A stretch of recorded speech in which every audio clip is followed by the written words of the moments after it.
Hello everyone, welcome back to the LED TV Masterclass Lesson 2. I am M.A. Mustafa from Ornate Pixels. In the last episode, we wrapped up by talking about NTC. Look closely at the NTC body.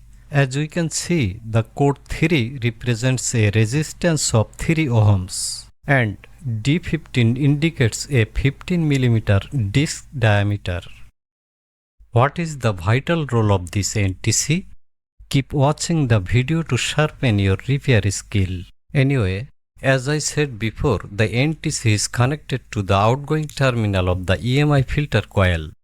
Next, as you can see, there are 4 diodes here, connected in a bridge configuration for full wave rectification, which is essential for the complicated circuitry of the LED TVs.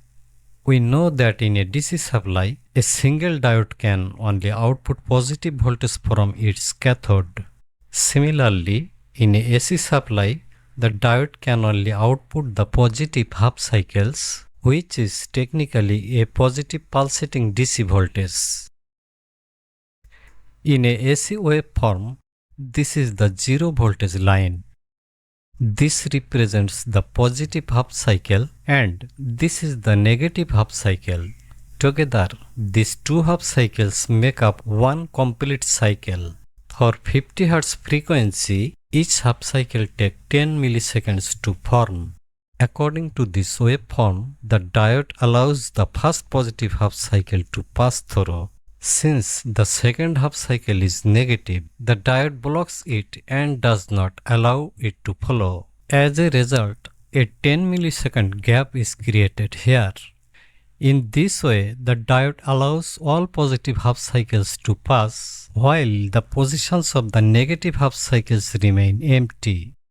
If one of these 4 diodes in the bridge rectifier gets damaged, 25 positive half cycle will be missing every second from the 50 Hz AC supply, which cause the DC output fluctuate and create flickering images on the screen along with loud noise.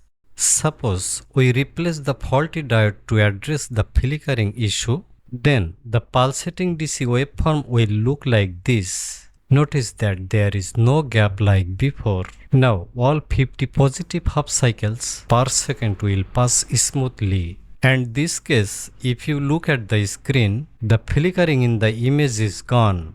In most LED TVs, the AC input to the bridge rectifier is supplied via the NTC and the outgoing terminals of the EMI filter coil. Thank you so much. Lesson 3 coming soon.